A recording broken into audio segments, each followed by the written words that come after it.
Assalamualaikum warahmatullahi wabarakatuh. Perkenalkan, saya Kirani dengan NIM 1900348 dari kelas pendidikan IPS 4A.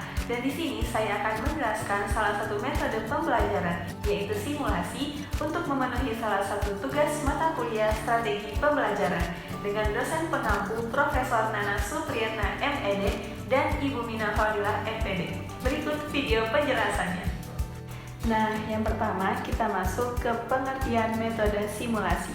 Apa sih metode simulasi itu? Di sini saya mengambil beberapa pendapat para ahli. Yang pertama, menurut Hasan tahun 2002, metode simulasi merupakan suatu metode pengambilan keputusan dengan mencontoh atau mempergunakan gambaran sebenarnya dari suatu sistem kehidupan dunia nyata tanpa harus mengalaminya pada keadaan yang sebenarnya. Sedangkan menurut pendapat kedua, yaitu dari Sunario tahun 1989, menjelaskan bahwa metode pembelajaran simulasi merupakan metode yang dapat menggambarkan keadaan sebenarnya dari suatu keadaan dan penyederhanaan dari suatu fenomena di dunia nyata. Kemudian metode simulasi ini merupakan suatu tiruan atau perbuatan, dapat digarisbawahi bahwa perbuatan tersebut hanya bersifat berpura-pura saja. Nah, dari menurut pendapat para ahli, kita bisa simpulkan bahwa metode simulasi merupakan suatu metode pembelajaran yang menjelaskan sebuah bahan ajar dengan perbuatan yang bersifat berpura-pura dan menggunakan pola tingkah laku imitasi, di mana pola tingkah laku imitasi ini menggambarkan suatu kejadian yang sebenarnya. Nah, metode simulasi ini sendiri ternyata memiliki fokus utama. Apa sih fokus utama dari metode simulasi? Nah, metode simulasi ini memiliki fokus utama guna menyiapkan peserta didik agar mereka siap untuk terjun langsung ke dalam kondisi nyata di lapangan.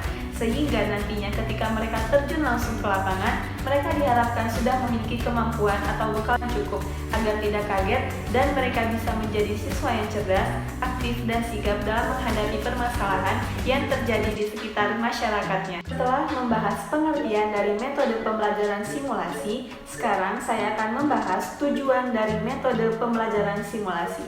Apa sih tujuan dari metode pembelajaran simulasi? Nah, metode pembelajaran simulasi ini terbagi menjadi dua, ada yang bersifat langsung dan tidak langsung. Yang pertama, kita akan membahas yang bersifat langsung, terdiri dari beberapa tujuannya. Yang pertama, untuk melatih keterampilan tertentu, baik yang bersifat profesional maupun yang akan digunakan dalam kehidupan sehari-hari.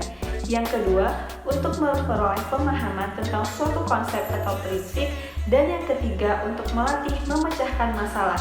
Dan hal ini telah dijelaskan pada fokus utama dari tujuan pembelajaran metode simulasi agar para siswa menjadi sigap untuk memecahkan masalah di lingkungan sekitarnya. Tadi sudah dijelaskan mengenai tujuan langsung dari metode pembelajaran simulasi. Dan sekarang kita memasuki tujuan tidak langsung dari metode pembelajaran simulasi. Nah, apa saja sih tujuan tidak langsung dari metode pembelajaran simulasi? Terbagi menjadi 4. Nah, yang pertama yaitu untuk meningkatkan aktivitas belajar para siswa dengan melibatkan dirinya dalam mempelajari situasi yang hampir serupa dengan kejadian yang sebenarnya. Kemudian yang kedua, untuk memberikan motivasi belajar karena anak sangat tertarik dan menyenangkan ketika mereka terlibat langsung dalam pembelajaran simulasi. Kemudian yang ketiga, melatih anak untuk bisa bekerja sama dan berkolaborasi dengan kelompok secara efektif. Dan yang keempat, menimbulkan serta memupuk daya kreatif anak sehingga melatih anak untuk memahami dan menghargai peranannya sebagai anggota dalam situasi-situasi tertentu, dan mereka ini juga bisa mempelajari bagaimana sih caranya agar mereka ini mampu menempatkan diri sesuai dengan lingkungannya masing-masing. Metode simulasi menekankan keaktifan para siswa dalam proses pembelajaran. Menurut Joyce tahun 1996 dalam bukunya yang berjudul Models of Teaching, dijelaskan bahwa terdapat 4 fase penerapan metode simulasi. Nah, fase-fase tersebut diantaranya yang pertama, orientasi guru. Di sini guru memberikan penjelasan mengenai topik dan konsep dari simulasi yang akan dilakukan. Yang kedua, melakukan latihan peserta. Nah, di sini guru dan siswa sama-sama bekerja sama dan berkolaborasi dalam membuat skenario simulasi yang terdiri dari aturan, langkah-langkah, prosedur, dan tujuan yang akan dicapai dari adanya proses latihan simulasi. Kemudian, fase yang ketiga yaitu pelaksanaan simulasi, di mana melaksanakan simulasi langsung dari arahan guru dan para siswa memberikan umpan balik dari tiap tahap simulasi. Dan yang terakhir atau yang keempat yaitu tanya jawab peserta. Di sini diskusi dan analisis guru dan anak didik tentang simulasi yang telah dilakukan dengan membandingkannya dengan dunia nyata, kemudian membahas kesulitan dalam melakukan simulasi untuk perbaikan kegiatan serupa di masa yang akan datang, dan akhirnya membuat kesimpulan dari adanya proses simulasi tersebut. Belum memasuki contoh penerapan metode simulasi, di sini saya akan menjelaskan bahwa metode simulasi yang akan digunakan yaitu untuk pembelajaran IPS kelas 8 K13 dengan materi usaha mempersiapkan kemerdekaan Indonesia dan akan mempraktekkan kegiatan simulasi berupa penampilan sidang BPUPKI pertama yang dilaksanakan pada tanggal 29 Mei hingga 1 Juni 1945 untuk merumuskan dasar negara Pancasila. Saudara-saudara, sekarang saatnya kita membentuk dasar negara Indonesia. Supaya negara kita ini sempurna kemerdekaannya. Barangkali ada saudara-saudara yang ingin mengusulkan? Saya berniat mengusulkan dasar negara itu. Saya pun ingin mengusulkan dasar negara itu. Saya pun juga ingin mengusulkan dasar negara itu. Terima kasih untuk saudara-saudara yang sudah mengusulkan dasar negara. Tapi harus bergantian, mulai dari Muhammad Yamin, Supomo, dan Soekarno. Keesokan harinya. Assalamualaikum warahmatullahi wabarakatuh. Terima kasih saudara-saudara telah bersedia mendengarkan usulan dasar negara yang hendak saya usulkan. Usulan dasar negara yang hendak saya usulkan ialah: yang pertama, PRI kebangsaan; yang kedua, PRI kemanusiaan; yang ketiga, PRI ketuhanan; yang keempat, PRI kerakyatan; dan yang kelima, kesejahteraan rakyat. Demikian usul-usul dari saya. Mohon dipertimbangkan. Saya akhiri. Assalamualaikum warahmatullahi wabarakatuh. Usulan yang bagus, kita tunggu usulan dari Supomo dan Soekarno besok hari. Keesokan harinya. Hari ini giliran Supomo untuk menyampaikan pendapatnya. Assalamualaikum warahmatullahi wabarakatuh. Terima kasih telah memberikan kesempatan kepada saya untuk mengusulkan pendapat. Pendapat saya ialah: pertama, persatuan; kedua, kekeluargaan; ketiga, keseimbangan lahir dan batin; keempat, musyawarah; dan kelima, keadilan rakyat. Demikian dari pendapat saya. Wassalamualaikum warahmatullahi wabarakatuh. Usulan yang sangat memotivasi. Kita tunggu usulan dari Soekarno besok hari, dan usulan akan dipertimbangkan oleh anggota BPUPKI yang lainnya.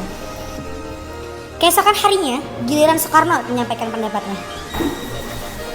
Assalamualaikum warahmatullahi wabarakatuh. Usulan-usulan dari saya mohon didengarkan dan dipertimbangkan dengan baik.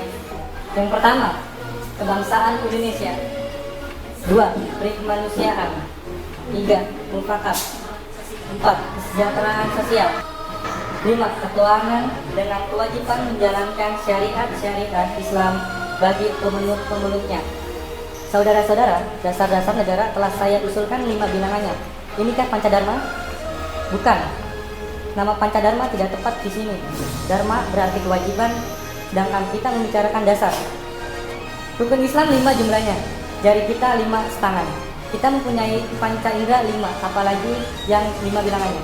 Pandawa pun 5 orangnya. Sekarang banyaknya prinsip kebangsaan, internasionalisme, mufakat, kesejahteraan, dan ketuhanan 5 pula bilangannya. Namanya bukan Pancadharma, tetapi saya namakan ini dengan petunjuk teman kita ahli bahasa, namanya adalah Pancasila. Sila artinya asas atau dasar, dan di atas kelima dasar itu kita mendirikan negara Indonesia yang kekal dan abadi. Pidato yang bagus, Tuan Soekarno. Para hadirin, sudah 3 hari ini kita telah mendengarkan usulan dari anggota BPUPKI tentang dasar negara. Selanjutnya, usulan-usulan tersebut akan dipertimbangkan oleh anggota BPUPKI yang lainnya. Setelah beberapa hari anggota BPUPKI merundingkan dasar negara, akhirnya jadilah rumusan dasar Pancasila yang menggabungkan pendapat ketiga orang tersebut. Saudara-saudara, berikut saya bacakan rumusan dasar Pancasila yang telah kami rundingkan secara musyawarah.